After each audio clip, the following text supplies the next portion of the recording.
Promouvoir l'entrepreneuriat jeune est l'une des missions du gouvernement guinéen et ses partenaires.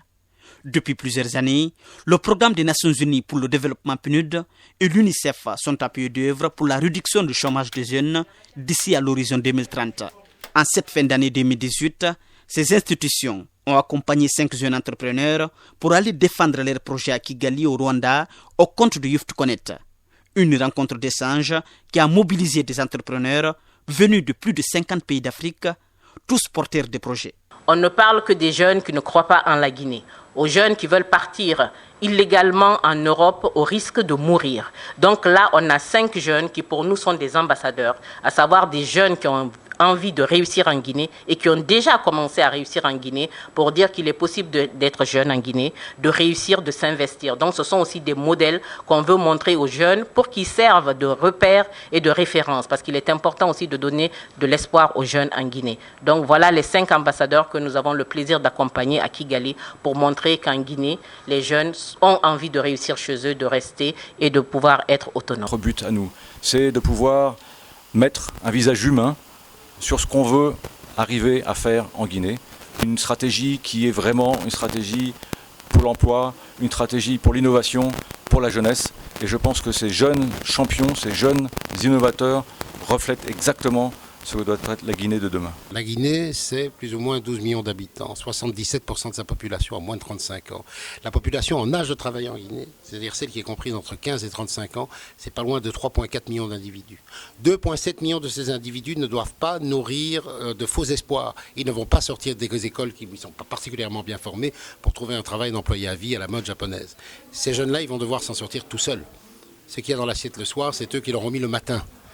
Il faut les accompagner pour ça. Surtout, je veux rappeler aux jeunes que ce qui définit la manière de fonctionner, c'est la confiance, le crédit. Et la confiance est à la base du crédit. Si vous voulez avoir de ce gouvernement un partenariat où ce gouvernement vous aide, où le système des Nations Unies vous aide, prenez-vous également en charge. Sortez, travaillez, ayez des idées. Et inspirez-vous des 4 jeunes qu'on vous a montrés ce matin. Ces jeunes ont porté le drapeau guinéen avec fierté.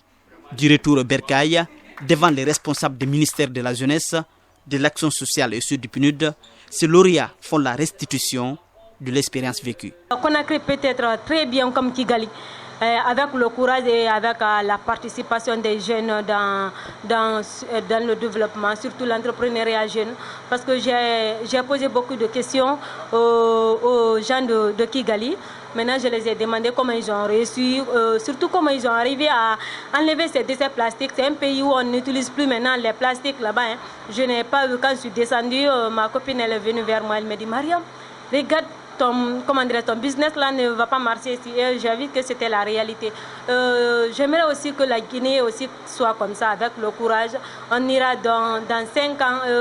Je promets aux Guinéens que vraiment qu'on ira au bout de nos idées. Mon projet, c'est l'innovation dans le taxi, donc changer l'image du taxi guinéen et puis rajouter des petits plus dedans, sachant que pendant les embouteillages, on s'ennuie souvent dans les taxis, donc on a essayé de mettre une boîte Wi-Fi à l'intérieur de nos taxis et puis une boîte GPS pour que vous puissiez localiser votre taxi à temps réel. Donc ce que nous attendons en tant que jeunes modèles, c'est de l'aide, surtout de la formation. Parce que le plus important, on pourrait nous donner des milliards. Si on n'est pas bien formé, on ne pourra pas bien gérer cet argent-là. Donc aujourd'hui, ce que moi j'attends du PNUD, c'est vraiment une formation pour être la meilleure dans ce que je fais. À l'attente d'un éventuel financement, ces entrepreneurs exposent déjà sur de futurs projets qu'ils comptent mettre sur pied d'ici 2020. Après avoir suivi avec intérêt, ces invités se disent convaincus par la présentation de ces différents projets et ils s'engagent à accompagner l'initiative. Je suis émerveillé par les présentations qui ont été succinctement faites par ces 3 grandes dames. Je les félicite et je les remercie, je voudrais les encourager. En tant que ministère en charge de la promotion de la femme, je me réjouis. Et cette activité est en lien de mission du département, mais aussi la lettre de mission que M. le Premier ministre nous a adressée, à savoir œuvrer pour l'employabilité des jeunes. Le mot de la journée, c'est « wow ». Vraiment, c'est un « wow » sincère, parce que ce que vous faites est remarquable.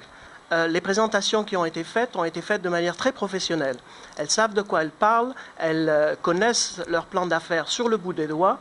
Il y a une projection financière, il y a une réflexion et surtout ce sont des plans d'affaires qui sont en train d'être mis en œuvre. Elles ne parlent pas d'une idée ou d'une vision, elles parlent de leur expérience qui peut être mise à l'échelle, non seulement à Conakry et créer davantage d'emplois, mais pourrait être répliquée à l'intérieur du pays dans d'autres préfectures. Donc pour nous, ça nous intéresse beaucoup. On avait sélectionné ces 3 entrepreneurs pour les envoyer au forum à Kigali sur Youth Connect parce qu'il y a vraiment une possibilité qu'elles servent de modèle à la jeunesse guinéenne et aux femmes et aux jeunes filles en Guinée pour dire c'est possible. On l'a fait, on est en train de le faire et vous aussi, vous pouvez vous inspirer de ces expériences.